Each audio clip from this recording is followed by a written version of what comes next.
بعد فأعوذ بالله من الشيطان الرجيم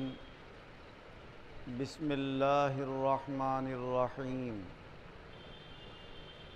إنما يريد الله ليذهب عنكم الرجس أهل البيت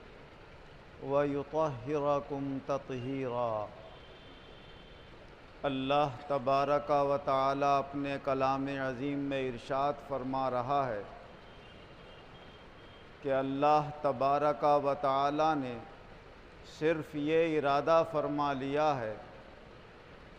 کہ اے نبی کے گھر والوں، تم سے ہر طرح کا میل کچیل دور فرما دے اور تمہیں خوب پاک و صاف فرما دے۔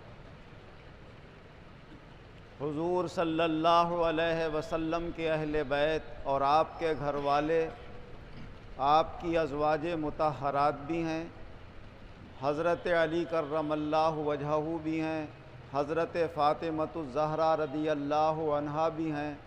حضرت امام حسن اور امام حسین رضی اللہ عنہما بھی ہیں، اور ان کے نسب سے وابستہ قیامت تک آنے والے جتنے بھی ان کے خاندان والے ہیں سب حضور کے گھر والے ہیں، اور جو بھی مومن متقی ہے حضور فرماتے ہیں وہ بھی میری اولاد میں۔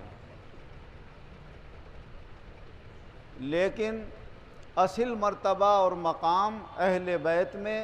حضور کی ازواج مطہرات اور حضرت علی کے گھرانے کا ہے، اور ان میں بھی اللہ جانے کس کا کیا اونچا مقام ہے، لیکن بہت سی حدیثوں سے یہ ظاہر ہوتا ہے کہ محبت میں سب سے اونچا مقام حضرت علی کرم اللہ وجہہ کا ہے۔ اگرچہ خلافت کے اعتبار سے تو ترتیب اہل سنت والجماعت کے نزدیک یوں ہے کہ حضور صلی اللہ علیہ وسلم کے بعد سب سے پہلے خلیفہ حضرت ابوبکر صدیق رضی اللہ عنہ، دوسرے خلیفہ حضرت عمر فاروق رضی اللہ عنہ، تیسرے خلیفہ حضرت عثمان غنی رضی اللہ عنہ، اور چوتھے خلیفہ حضرت علی کرم اللہ وجہہ ہیں۔ ان چاروں ہستیوں میں ہر صحابی کا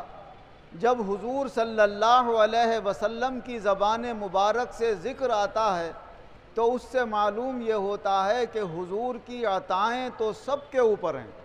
اور بے شمار ہیں، لیکن سب سے زیادہ اللہ اور اس کے رسول کی محبت اور اللہ اور رسول سے محبت، یہ حضرت علی اور اللہ اور رسول کے درمیان کا جو معاملہ ہے یہ سب سے اعلیٰ نظر آتا ہے۔ چنانچہ ایک موقع پر حضرت سہل بن سعد رضی اللہ عنہ روایت فرماتے ہیں کہ جنگ خیبر کے لیے حضور صلی اللہ علیہ وسلم پہنچے ہوئے ہیں۔ یہودیوں نے خیبر میں قلعہ بند ہو کر مسلمانوں سے مقابلہ کیا، کسی طرح فتح نہیں ہو پا رہی ہے، تو حضور نبی اکرم صلی اللہ علیہ وسلم نے ارشاد فرمایا کہ کل کو میں یہ جھنڈا ایک ایسے شخص کے ہاتھ میں دوں گا ان دشمنوں سے مقابلے کے لیے کہ جس کے ہاتھ پر اللہ تعالیٰ فتح عنایت فرمائے گا، اور فرمایا وہ اللہ اور اس کا رسول اس سے محبت کرتا ہے اور وہ اللہ اور اس کے رسول سے محبت کرتا ہے۔ اب یہ دو خوشخبریاں حضور صلی اللہ علیہ وسلم کی زبان مبارک سے نکلی کہ ایک تو فتح ہوگی اس کے ہاتھوں پر، اور دوسرے اللہ اور اس کا رسول اس سے محبت کرتا ہے اور وہ اللہ اور اس کے رسول سے محبت کرتا ہے۔ تو اب ہر صحابی کے دل میں یہ شوق اور جذبہ پیدا ہوا کہ صبح کو سب سے پہلے ہم حضور کی خدمت میں حاضر ہوں گے، اگر حضور کی عنایت ہو گئی تو یہ مقام ہمیں مل جائے گا۔ سب صبح ہوتے ہی حضور کے ارد گرد جمع ہو گئے۔ حضور صلی اللہ علیہ وسلم نے سب کی طرف چہرہ انور اٹھا کر دیکھا، فرمایا علی کہاں ہیں؟ علی نظر نہیں آ رہے ہیں؟ کہ یا رسول اللہ ان کی آنکھیں دکھ رہی ہیں۔ آنکھیں دکھنے کا مرض حضرت علی کو بچپن سے تھا،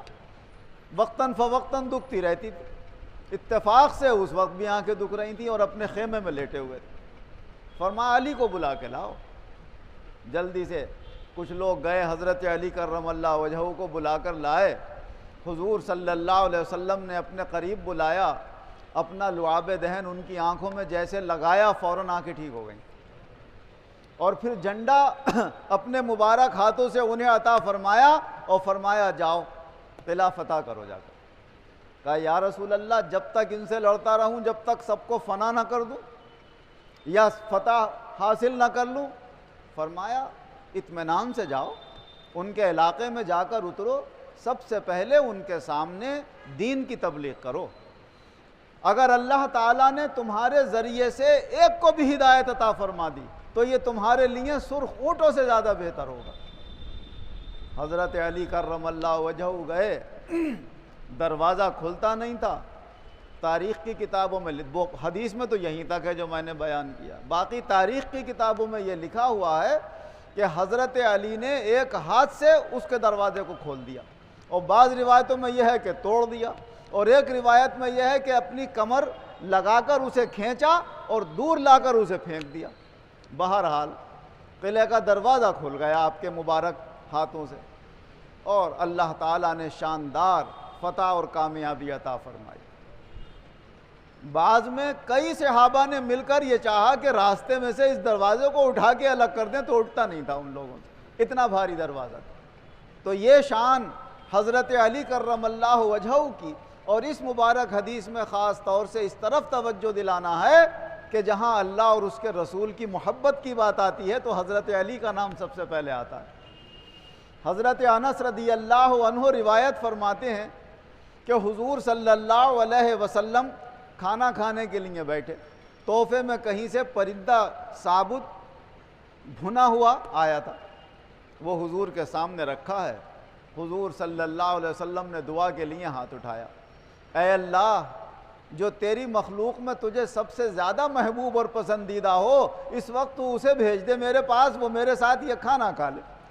بس ابھی دعا مانگی تھی کہ دیکھتے ہیں کہ حضرت علی کرم اللہ وجہہ تشریف لے آئے۔ اللہ کے رسول کی دعا بیکار نہیں جاتی، اور حضور صلی اللہ علیہ وسلم کے ساتھ وہ پرندے کا گوشت تناول فرمایا۔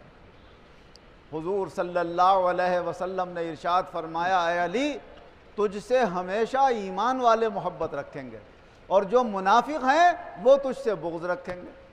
اور فرمایا جو علی سے محبت کرے گا وہ سمجھ لے کہ اللہ اور اس کے رسول سے محبت کرے گا، اور جو علی سے بغض رکھے گا فرمایا وہ سمجھ لے کہ وہ اللہ اور اس کے رسول سے بغض رکھے گا۔ اس طرح حضور نبی اکرم صلی اللہ علیہ وسلم نے سب کو اپنے اپنے مرتبے اور مقام کے اعتبار سے نعمتیں تقسیم فرمائیں، مرتبے اور مقام عطا فرمائے، مگر محبت کا جو سب سے اعلیٰ مقام حضرت علی کو عطا فرمایا وہ دوسروں میں نظر نہیں آتا۔ اور غور کیا جائے قرآن و حدیث کی روشنی میں تو محبت سے اونچی کوئی عبادت نہیں۔ ہم نماز پڑھتے ہیں اللہ کی رضا کے لیے، بتایا ہوا طریقہ حضور صلی اللہ علیہ وسلم کا ہے، تو ہم کہہ سکتے ہیں ہم نے نماز پڑھی اللہ اور اس کے رسول کے لیے، ہم نے روزہ رکھا اللہ اور اس کے رسول کے لیے، ہم نے صدقہ اور خیرات کیا اللہ اور اس کے رسول کے لیے۔ حضور صلی اللہ علیہ وسلم نے فرمایا بتاؤ ان ساری عبادتوں میں سب سے اونچا مرتبہ کس کا ہے؟ تو کسی نے کہا اللہ اور اس کے رسول کی خاطر نماز پڑھی جائے اس کا اونچا مرتبہ ہے، کسی نے کہا صدقہ کیا جائے اس کا اونچا مرتبہ ہے، کسی نے کچھ کہا۔ حضور صلی اللہ علیہ وسلم نے ارشاد فرمایا اگر کسی سے محبت کی جائے اللہ اور اس کے رسول کے لیے اس کا مرتبہ سب سے اونچا ہے۔ تو معلوم یہ ہوا کہ یہ محبت ایک خاص اللہ کی طرف سے عطا کی ہوئی دولت ہے جو اس کے خاص خاص بندوں کو ملتی ہے، اور جنہیں محبت اللہ اور اس کے رسول کی ملتی ہے انہیں دنیا کی حکومتیں اور دولتیں کم ملتی ہیں۔ اسی لیے حضرت علی کرم اللہ وجہہ کی جب خلافت کا زمانہ شروع ہوتا ہے تو فتنے، فساد، لڑائی، جھگڑے، طرح طرح کے منافقین اٹھ کر کہیں خارجی سر اٹھا رہے ہیں، کہیں معتزلی سر اٹھا رہے ہیں، کہیں خود اپنے سر اٹھا رہے ہیں، اور طرح طرح کے فتنوں میں اور آزمائشوں میں وقت گزر رہا ہے۔ حضرت امام حسین رضی اللہ عنہ آپ کے صاحبزادے میدان کربلا میں شہید کیے جا رہے ہیں اور حکومت یزید کے پاس رکھی جا رہی ہے۔ معلوم یہ ہوا کہ دنیا کی دولت، اور حدیث پاک میں حضور صلی اللہ علیہ وسلم نے فرمایا بھی کہ اللہ دنیا کی دولت تو جس کو چاہتا ہے عطا فرما دیتا ہے، جس سے راضی ہوتا ہے اسے بھی اور جس سے ناراض ہوتا ہے اسے بھی، مگر فرمایا آخرت کی کامیابی صرف اسے عطا فرماتا ہے جس سے اللہ تعالیٰ راضی ہوتا ہے۔ اسی لیے حضرات خاصان خدا و مقربان بارگاہ الہ کے محفلوں میں اور ان کے حالات اور مقام میں بھی یہی بات نظر آتی ہے کہ انہوں نے بھی قرآن و حدیث سے یہی سمجھا کہ جو محبت سے مقام ملتا ہے وہ دنیا کی دولت سے مقام نہیں ملتا۔ جیسے ہمارے بزرگ حضرت سیدنا شاہ احمد علی خان صاحب رحمۃ اللہ علیہ جب اپنے پیر و مرشد حضرت شاہ امام الدین خان صاحب رحمۃ اللہ علیہ کی فاتحہ کا اہتمام کرتے تھے تو جتنا جو آپ کے دربار میں زیادہ مقبول ہوتا تھا اور جس سے زیادہ محبت فرماتے تھے کہ بھائی تم لوگ کھانا کھلانے میں لگے رہنا، لیکن کھانا کھانا مت، تم چنے دے دیے یہ جیب میں ڈال لینا، یہ کھاتے رہنا۔ تو وہ خاطر تواضع میں لگے ہوئے ہیں، لوگ قورمہ تندوری کھا رہے ہیں اور انہیں جب بھوک لگی چنے منہ میں ڈال لیے اور پانی پی لیے۔ 3 دن تک کچھ کھاتے پیتے نہیں تھے، صرف جو محبت حضرت کی مل رہی تھی وہ اس قورمے اور تندوری سے بھی زیادہ تھی ان کے لیے۔ اور جب 3 دن ہو کر جو لوگوں کے سامنے کے ٹکڑے بچتے تھے وہ حضور سب جمع کرا کے اپنے سامنے حضرت جمع فرما لیا کرتے تھے، اور جو خدمت میں لگے ہوئے کھانا وانا کھلانے میں لگے تھے آپ کے خاص مرید، ان کو آپ بلایا کرتے تھے اور پھر ان کو وہ ٹکڑے تقسیم فرماتے تھے۔ مولوی صاحب قبلہ مولانا وجیہ الدین خان صاحب رحمۃ اللہ علیہ نے بھی فرمایا اپنی تقریر میں، محبوب صاحب نے بھی فرمایا اپنی تقریر میں، ریاض الدین صاحب نے بھی، قاری اختر صاحب نے بھی، اس واقعے سے متعلق جتنے علماء کی ہم نے تقریریں سنی انہوں نے یہی فرمایا کہ جب حضرت ٹکڑے بانٹا کرتے تھے تو جو حضرت کی نظر میں زیادہ مقبول ہوتا تھا اسے ٹکڑے کم دیتے تھے، اور جو کم مقبول ہوتا تھا اسے ٹکڑے زیادہ دیا کرتے تھے۔ تو یہ سب ظاہر کر دیا کہ محبت والوں کے لیے یہ دنیا کے سامان کوئی اہمیت نہیں رکھتے، وہاں تو ان کو ان کا محبوب مل جائے، ان کی رضامندی مل جائے، یہی ان کے لیے سب سے بڑی دولت ہے۔ اللہ تبارک و تعالی اپنی اور اپنے رسول اور اپنے مقبول بندوں کی محبت کا حصہ، ان کی جھلک ہمارے اور آپ کے اندر بھی پیدا فرمائے، اور یہ محبت ایمان و عزت کے ساتھ اللہ دونوں جہان میں قائم رکھے۔ آمین وآخر دعوانا ان الحمدللہ رب العالمین۔ الحمدللہ رب العالمین والعاقبۃ للمتقین والصلاة والسلام علی خیر خلقہ محمد وآلہ واصحابہ اجمعین۔ اے اللہ ہمارے گناہوں کو معاف فرما، آئندہ گناہوں سے بچنے کی توفیق عطا فرما، ہمیں صحیح قرآن و حدیث کی روشنی میں سمجھنے کی، سمجھانے کی اور عمل کرنے کی توفیق عطا فرما، ہمارے ایمانوں میں قوت پیدا فرما، محبت کی دولت ہم سب کو عطا فرما، سارے کام اپنی رضا کے لیے کرنے کی توفیق عطا فرما، ہمارا دین بھی بہتر فرما، ہماری دنیا بھی بہتر فرما، دونوں جہان میں ایمان و عزت کے ساتھ شاندار کامیابی ہم سب مسلمانوں کو عطا فرما، آمین بجائے